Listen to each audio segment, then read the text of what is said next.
But as far as our team is concerned, ano po, ay atin pong hihiramin muli ang mga talatang ito at sa ating tinatahak itong company 2 o itong Together We Go, ano po. So basahin ko po sa ESB version. Sabi po ng sabi po ng salita ng ating Panginoon, two are better than one because they have a good reward for their toil. For if they fall, one will lift up his fellow, but woe to him who is alone when he falls and has not another to lift him up. 11 to 12.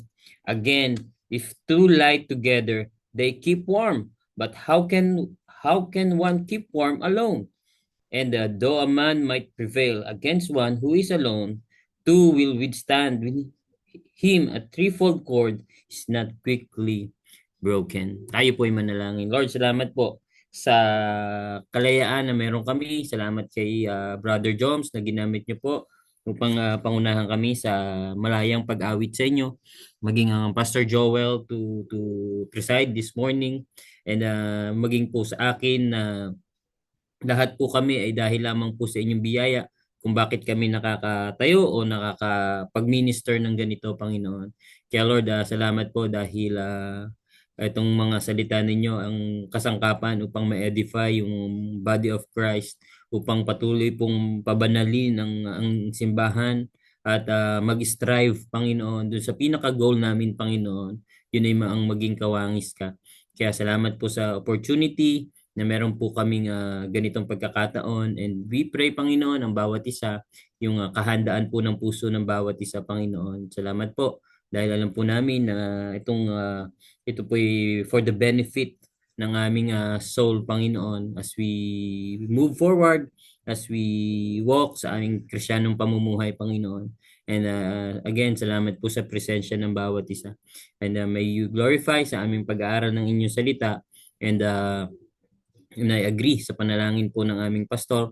Kung meron man pong may bigat sa amin ngayon o bigatin, mga pasanin o siliranin, alisin niyo po ito, Panginoon. Ito'y binibigay na namin sa inyo. At nawa hindi po ito yung maging hadlang upang hindi po namin matanggap ang pagpapala mula po sa inyong salita, Panginoon. Tulungan niyo po ang bawat isa na makita po namin ang aming Panginoong Jesus, ang aming righteousness, ang aming nagmahal sa amin, na tumubos sa amin sa krus ng Kalbaryo. Kaya maraming salamat po sa pangalan ng aming Panginoong Hesus. Amen and amen and amen. So, nagpapatuloy po tayo sa pagtalakay ng ating temang Company 2. Ano po? So, bagamat mababasa ho natin yan, yung Company 2, ano po, sa mga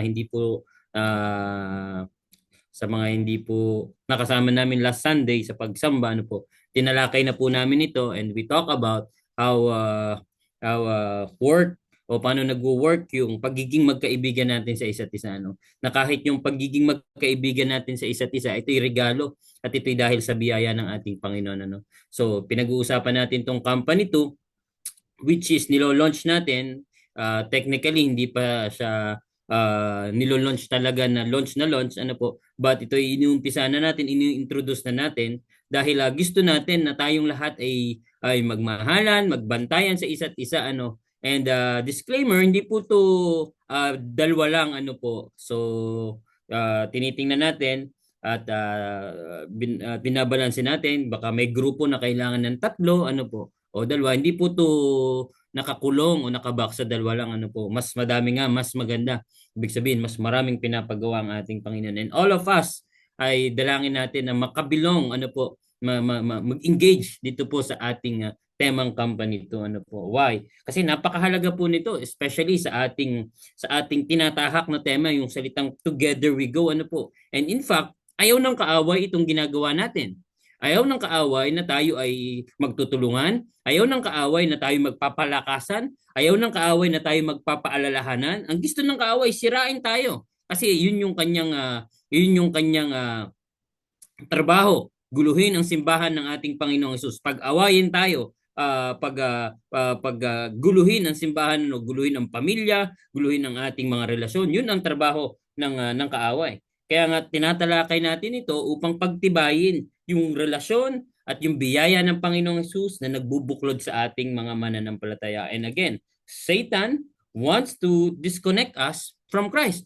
Dahil ang gusto po ng ating kaaway, i-disconnect tayo una sa ating Panginoong Hesus. Sa anong kaparaanan? Kapag tayo may mga problema, di po ba, mag-i-input ang ating kaaway tungkol sa mga bagay ano po na pwedeng maging discouragement natin, pwedeng maging disappointment natin, pwedeng maging rejection natin. At yun yung laging ilalagay sa atin ng kaaway. And with that, i-disconnect tayo sa ating Panginoong Hesus. Parang mahihirapan sa halip na nagtitiwala tayo sa Panginoong Hesus, sa halip na sumasamba tayo sa ating Panginoong Hesus, sa halip na nagpe-pray tayo sa ating Panginoong Hesus, ang ginagawa ng kaaway, nag-i-input siya ng mga bagay ng puno ng kasinungalingan. At pangalawa, kagaya po ng binanggit ko sa inyo kanina, hindi lang ma-disconnect tayo sa ating Panginoong Hesus, ang trabaho din po ng kaaway at ang gusto ng kaaway ay i-disconnect po tayo sa isa't isa. Ano po? Una, i-disconnect tayo sa ating Panginoong Hesus, sa ulo ng body of Christ, ano po, sa ating Panginoong Hesus. Pangalawa ay sa bawat isa sa atin, ano po. So, kaya napakahalaga ng ating tinatalakay na ito. At ito ang isa sa mga pangarapin natin. In fact, kung titingnan niyo po yung Bible, ano po, napakaraming verses na binanggit yung one another. At sabi po ng mga ilang talata sa John 13:34, love one another. Mahalin natin ang isa't isa. Pangalawa, serve one another sa Galatians 5:13. Speak truth to one another. Encourage and build up one another. Confess sins to one another. Be of the same mind with one another. Bear with and forgive one another. So technically, ang Biblia talaga, ang concern ay ma-edify yung body of Christ, ma-edify yung church ng Panginoong Hesus, ma-edify yung bride of Christ dahil tayo naniniwala na darating muli ang ating Panginoong Hesus. Di po ba? Naniniwala tayo kasama sa ating doktrina, kasama sa ating pananampalataya, kasama sa ating pinaniniwalaan na yung Panginoong Hesus na may-ari ng simbahan, ang Panginoong Hesus na ulo ng simbahan ay muling babalik para sa kanyang bride, para sa kanyang simbahan. Kaya nga sa ating tinatalakay na to, tingnan natin how can this ministry or how can this company 2 o 3, ano man po ang gusto natin tawag, help us to grow, glow, and go. Paano tayo matutulungan ng ministeryong ito para mag-grow, lumago, mag-glow, and mag-go at maging to strengthen our relationship with each other. Paano tayo pagtitibayin o paano pagtitibayin ng ministeryo o itong nilo-launch natin, itong relasyon natin sa isa't isa.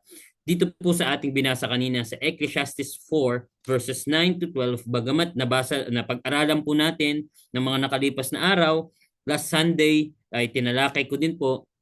Gusto ko makita ninyo po yung tatlong mahalagang puntos na isinulat ng manunulat ng Kohelet. Ano po, yung Kohelet ay taga kolekta ng mga words of wisdom ano po sa konteksto ng Old Testament. Sa iba naman translation ay yung preacher ano po o yung teacher ano po. But gusto ko makita niyo yung tatlong kahalagahan ano po na pwedeng makatulong sa atin sa ating tinatalakay na to. Una, makakatulong itong ministry na to dahil nandito yung assistance, ano po, makikita natin yung care, yung pagtutulungan, ano po, yung pagmamahalan, ano po. In fact, pag pinag-aralan niyo po yung Book of Ecclesiastes, ang ibig sabihin po from the root word ekle, it means community. Ano po? It means community or it means gathering or it means assemble, ano po. Nang ibig sabihin, dinisenyo tayo ng Diyos sa isang komunidad. Dinisenyo tayo ng Diyos sa isang gathering at sa isang assembly. At kung titingnan niyo din po ang Greek word ng church, ecclesiology, ano po, ito ay pag-aaral sa patungkol sa church. Na ibig sabihin po na bawat isa sa atin, kailangan po natin ang isa't isa, ano po. Pwede tayong mamili ng church, pero may nilagay ang Diyos na simbahan para sa atin, ano po. Walang perfect na church, pero nilagay tayo ng Diyos sa iglesia, sa GC Dubai upang magpaalalahanan, magpalakasan, magmahalan, magtulungan. Kaya nga itong Book of Ecclesiastes, it reminds us na meron tayong community, meron tayong ginagalawan at hindi po tayo nag-iisa sa ating Kristiyanong pamumuhay. Amen po ba?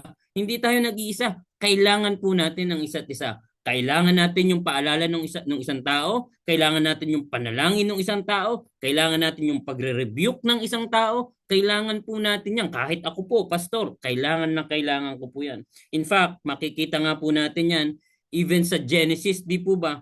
Sa nung nilikha ng Diyos si Adam, ano sabi niyo sa Genesis 2 verse 18? Then the Lord God said, "It is not good that the man should be alone." Talagang hindi disenyo ng Diyos na tayo magsolo sa mundong ito. Ang tendency po kasi, di po ba, parang mas gusto nating i-isolate ang sarili natin, ano po, mas gusto nating ihiwala, ilayo ang sarili natin sa ibang tao.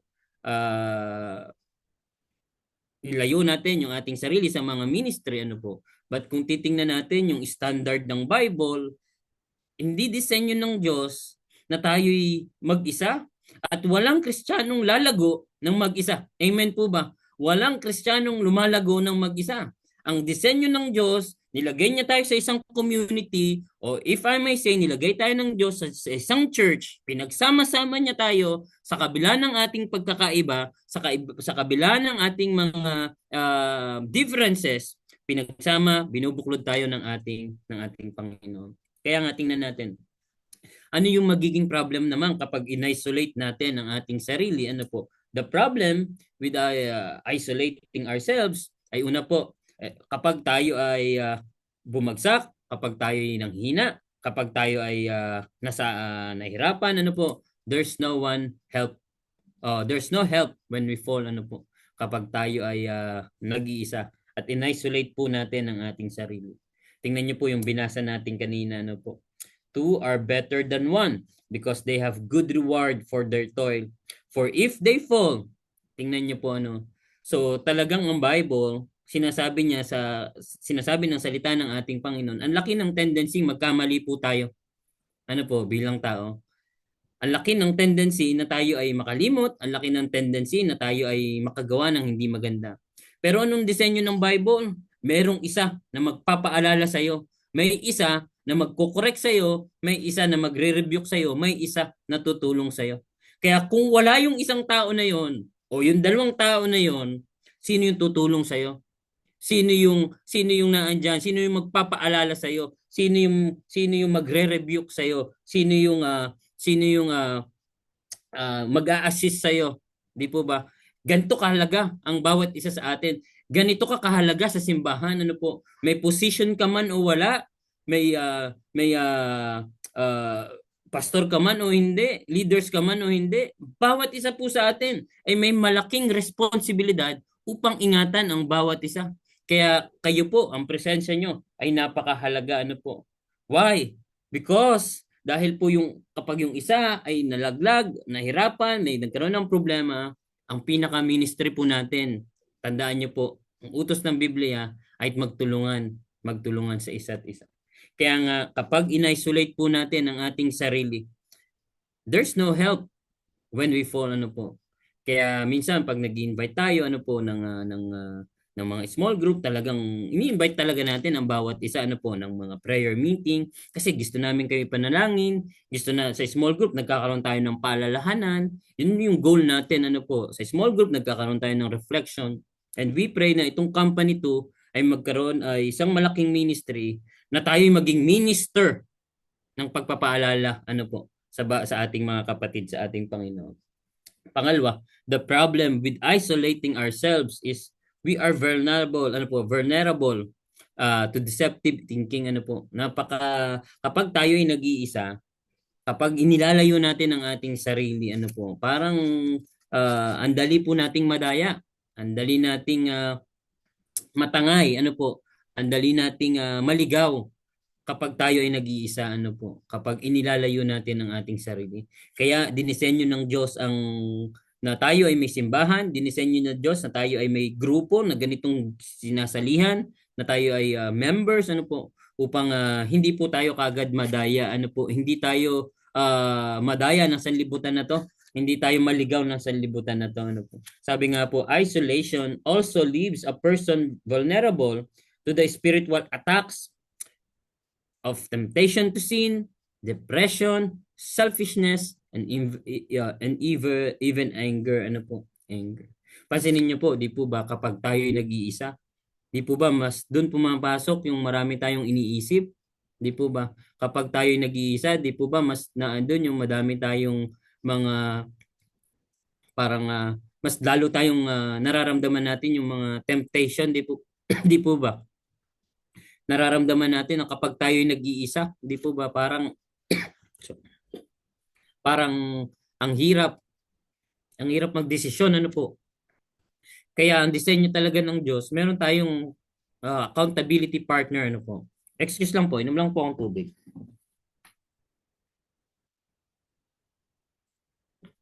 Medyo ano po kasi ang lalamunan ko nitong nakalipas na araw kami mag-asawa. But yun yung nangyayari kapag ina-isolate natin ang ating sarili, ano po.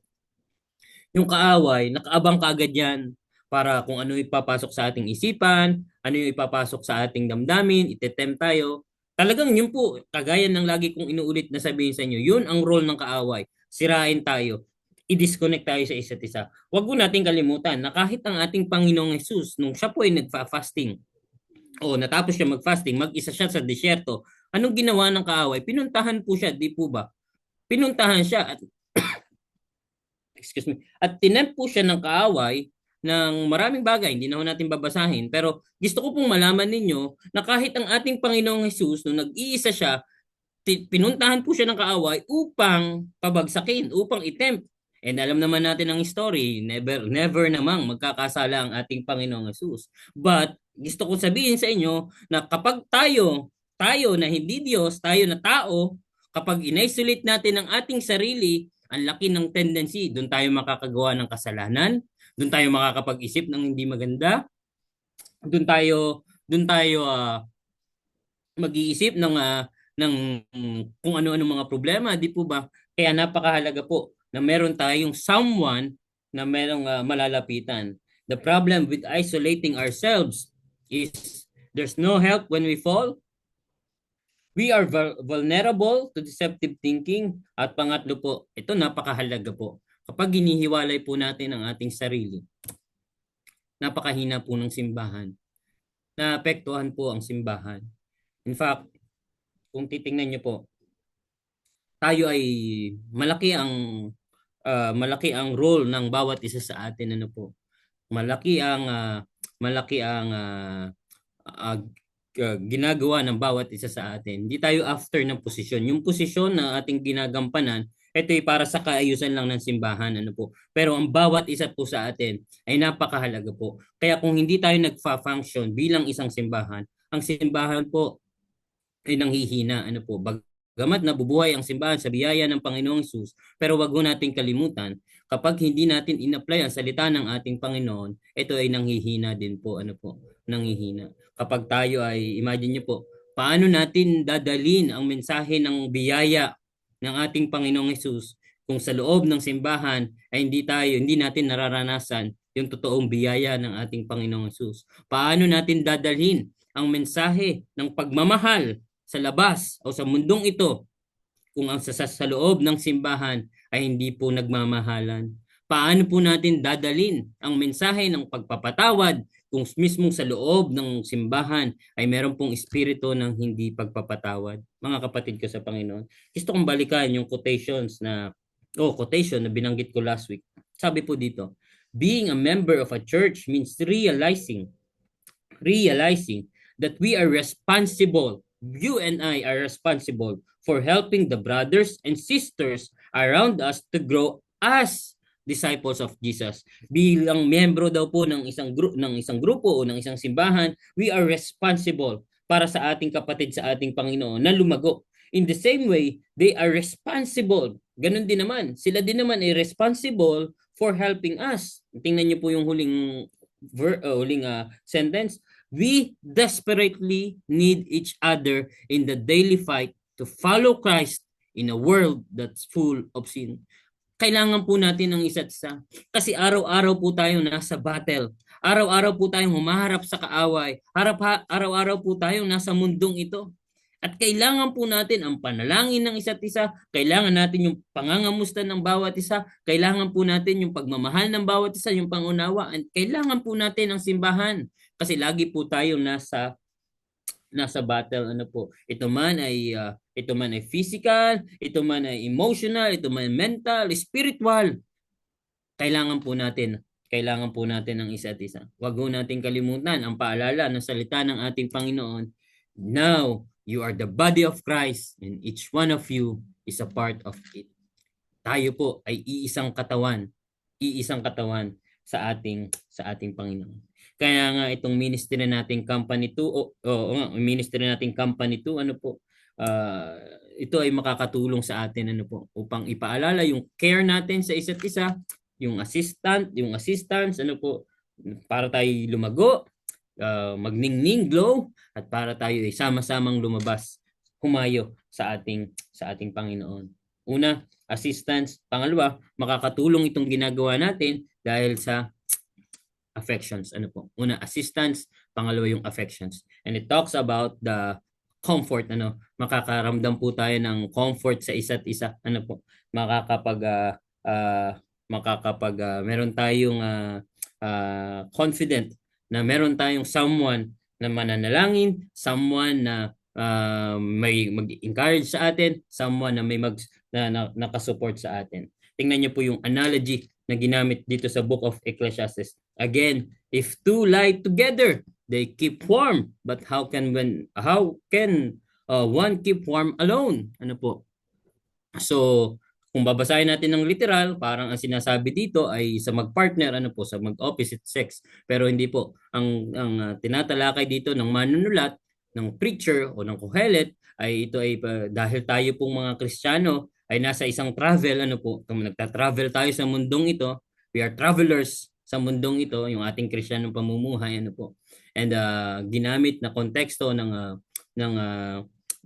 sumulat na to ay isang disyerto, na kung saan kapag alam naman natin, lalo po dito sa UAE, kapag disyerto, pag mainit, ay mainit talaga sa umaga, pag sa gabi, pag malamig, ay sobrang lamig, Noong unang panahon, wala namang mga hotel na pwedeng tambayan, wala namang mga restaurant na pwedeng tambayan, Noong unang panahon talaga, kung saan ka abutin ng dilim, doon ka matutulog, And sabi po dito, ito po yung ginamit na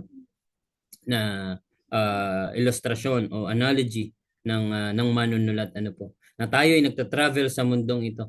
Na kapag yung isa ay nanghina, merong isa na tutulong at may isa na magpapaalala, magwo-warm, At napakahalaga po ng mga talatang ito na paalala sa atin, Tayo pong lahat ay we are subject na magkamali, we are subject na mag-fall, we are subject na makagawa ng kasalanan dahil tayo ay tao at tayo ay nandito sa mundong ito pa. Wala pa po tayo sa langit. But the Lord will give us someone para painitan muli tayo, para paalalahanan tayo. Last week, tinalakay natin yung salitang friends, na kung saan a friend loves at all times, ang kaibigan ay nagmamahal sa lahat ng oras, At tinalakay nga natin na yung kaibigan na yon, wala tayong ibang pwedeng maging model na kaibigan.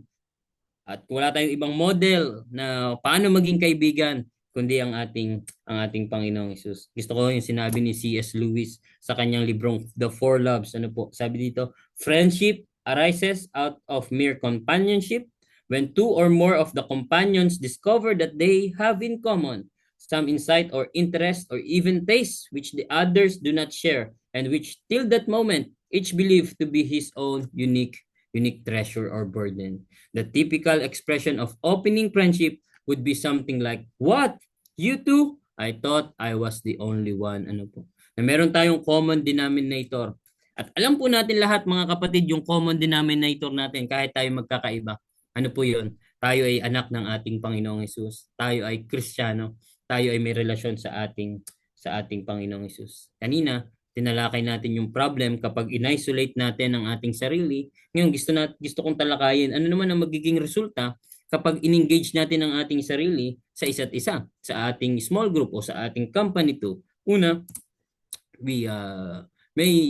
there's someone praying for you o praying for us, natitiyak natin na may nananalangin sa atin. So yung ating prayer meeting, hindi lang Wednesday. Yung ating prayer time, yung ating prayer meeting sa personal, araw-araw, ano po, natitiyak nating may nananalangin sa atin. Ito nga po, nung mga nakalipas na araw, ano po, nagbabasa ako ng mga sulat ni Apostol Pablo, and yung isang nag-captured sa akin, yung sinabi ni Paul, I thank God every time I remember you. I thank God every time I pray for you. So salamat sa Panginoon dahil ang ating GC Dubai ay ang iglesia natin ay devoted sa pananalangin, ano po. And I do believe na tayo pong lahat ay patuloy na nagpapanalangin, ano po.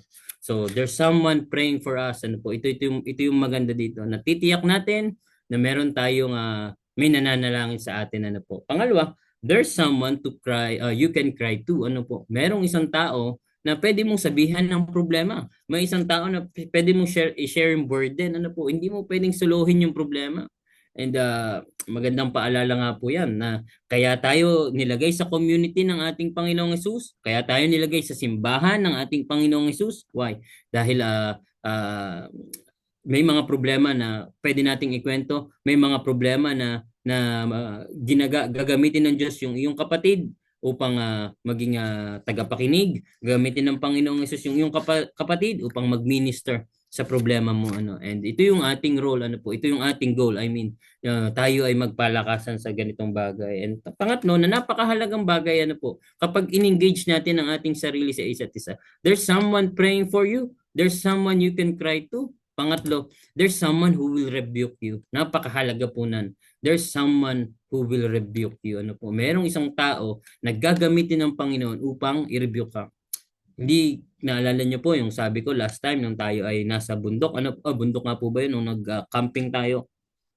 Sinabi ko, sa mundong ginagalawan natin, hindi pwedeng lagi tayo yung tama. Magkakamali at magkakamali tayo. Pero, ang tanong at ang malaking tanong, paano natin tinatanggap yung pagre-rebuke sa atin ng isang tao, And again, napakahalaga po to.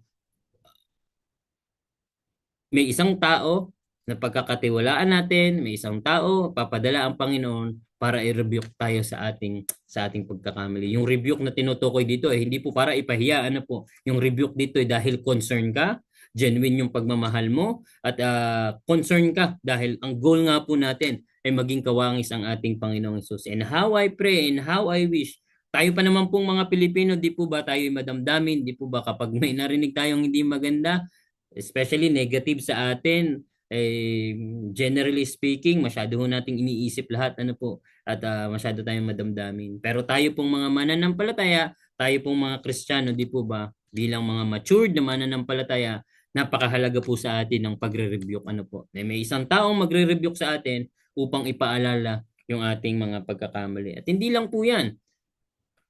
Kapag in-engage natin ang ating sarili, na meron tayong accountability partner o meron tayong kagrupo o small group, ay meron din pong someone who will encourage you.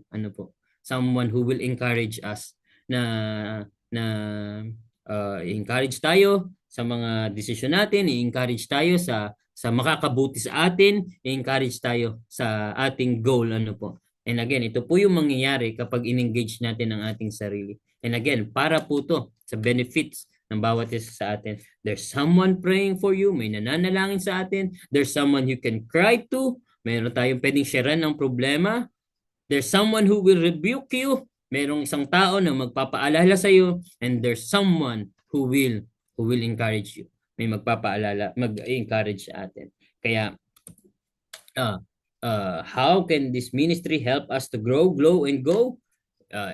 Makikita natin yung assistance, yung care, yung affections, yung comfort, At pangatlo, na makikita natin sa ating binasa ay itong accountability, itong commitment, assistance, care, affections, comfort, accountability. Ito naman po yung commitment, Alam niyo po itong ministry natin ay itong nilo-launch nating ministry, it's a commitment, It's a commitment na challenge sa bawat isa sa atin na kaya ba nating ingatan ang ating kapatid sa Panginoon? Kaya ba nating alagaan ang kapatid natin sa ating Panginoon? Hindi madali. Very challenging po itong ministry na to. But it's a commitment. Commitment po ito ng bawat isa sa atin. And then, nawa hindi tayo kagaya ni Cain, ano po, na binanggit ko rin last Sunday na tinanong ng Panginoon, nasaan ang iyong kapatid na si Abel? Ang sagot ni Cain, I don't know. Am I brother's keeper? Hindi ko alam. Ako ba'y tagapag-ingat ng aking kapatid? Hindi ko alam. Ah, hindi ko alam diyan kay Abel kung nasaan. Ano po? Sana hindi po ito yung maging sagot natin kapag tinanong tayo ng ating Panginoon, nasaan na yung ka-accountability partner mo? Nasaan na? Ano nangyayari na diyan? And again, this ministry is very challenging for us. It's a commitment. It's a decision and it's a commitment. We are called by God na mag-ingatan ang bawat isa. Mahirap, mahalin ang bawat isa. Mahirap, patawarin ang bawat isa. Mahirap, pero it's a commitment. Ano po? Commitment itong ginagawa natin. Tingnan niyo po yung verse 12. And though a man might prevail against one who is alone, two will withstand him. A threefold cord is not quickly broken. Tingnan niyo po, kanina ang ginamit diyan, two. Yung salitang two, di po ba yung dalawa, TWO, ano po. Pero dito sa huling bahagi ng verse 12, binanggit naman yung threefold. Ano po? Kung tutusin, pwede namang twofold lang. Pero binanggit po yung threefold. Ano po? Anong sinasabi ng sumulat ng Ecclesiastes na to, ng mga ngaral na to? And I do believe na ang tinutukoy ng manunulat na to ay walang iba kundi ang ating Panginoong Hesus. Na sa kalagitnaan ng ating relasyon, sa kalagitnaan ng pagiging accountability natin, na nandito ang ating Panginoong Hesus. Nakabantay sa atin, nakasubaybay sa atin, at tutulungan niya tayo. Hindi tayo perfect, magkakamali tayo, but we are accountable sa isa't isa, pero higit sa lahat, we are accountable sa ating Panginoong Hesus. At sinasabi nga po dito sa verse 12 na to, basta tatlo tayo, nandiyan ang ating Panginoong Hesus, kasama natin ang ating Panginoong Hesus, ay hindi po magpiprevail o hindi po tayo masisira, hindi mawawasak ng problema, hindi mawawasak ng kabiguan ang ating binubuong ministry na to. Ano po? Basta kasama natin ang ating Panginoong Hesus.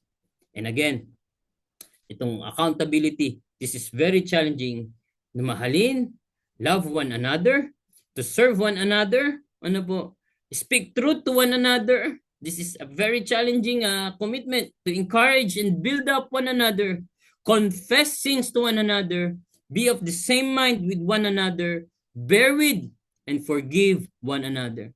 One another. Magandang pakinggan yung company to. Pero ito talaga ang naglalaman po ng ministry na to. Magmahalan tayo sa isa't isa. Paglingkuran natin ang isa't isa. Sabihin natin ang totoo sa isa't isa. I-encourage, i-edify natin ang isa't isa. Humingi tayo ng tawad sa isa't isa. James 5, ito po magiging MTM natin sa darating na araw. Be of the same mind with one another. Bear with and forgive one another. One another. Ano po? At wag ho natin kalimutan. Gusto kong balikan itong verse John 15:13. Ano po?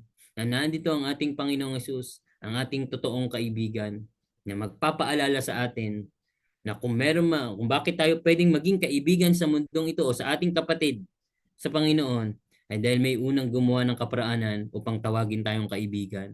At yun ay walang iba kundi ang ating Panginoong Hesus. Paano makakatulong itong ating simpleng ministry na to? Assistance, the care, affections, the comfort, and the accountability, our commitment, the commitment sa ating Panginoon. Kaya nga magandang pag-usapan po natin mamaya sa ating small group, ano po.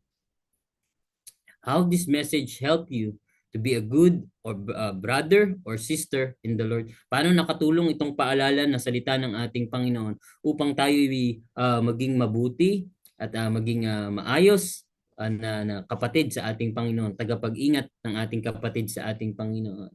At pangalawa po, pag-usapan natin, how can we guard each other so that Satan cannot disconnect us from each other. Paano ho natin iingatan ang ating sarili para ang ating kaaway ay hindi makapasok at sirain po yung relasyon natin sa isa't isa. Tayo po ay manalangin. Lord, salamat po sa inyong salita na aming pinalalahanan. Salamat po dahil kayo po yung aming mabuting kaibigan. Salamat po, Panginoon, dahil yung aming pinag-usapan, love one another, serve one another, speak truth to one another, At marami pa, Panginoon, ay ikaw po ang unang gumawa nito sa amin. Ikaw po ang unang nagpakita nito sa amin. Kaya as we walk, Panginoon, sa aming Kristiyanong pamumuhay, tama po ang Book of Ecclesiastes, kami po'y travelers sa mundong ito. Ngunit sa aming paglalakbay sa mundong ito, meron kang inilagay na isang tao o dalawang tao upang magpaalala sa amin, mag-rebuke sa amin, mag-remind sa amin, at mag-encourage sa amin, Panginoon, upang patuloy namin ma-meet yung goal namin, maging kawangis ang aming Panginoong Hesus. Lord, maraming salamat po sa inyong salita. Ikaw po ang magdilig nito sa aming mga puso at naway makatulong po nawa ito sa bawat isa sa amin. Salamat po sa pangalan ni Jesus. Amen. Amen. Amen.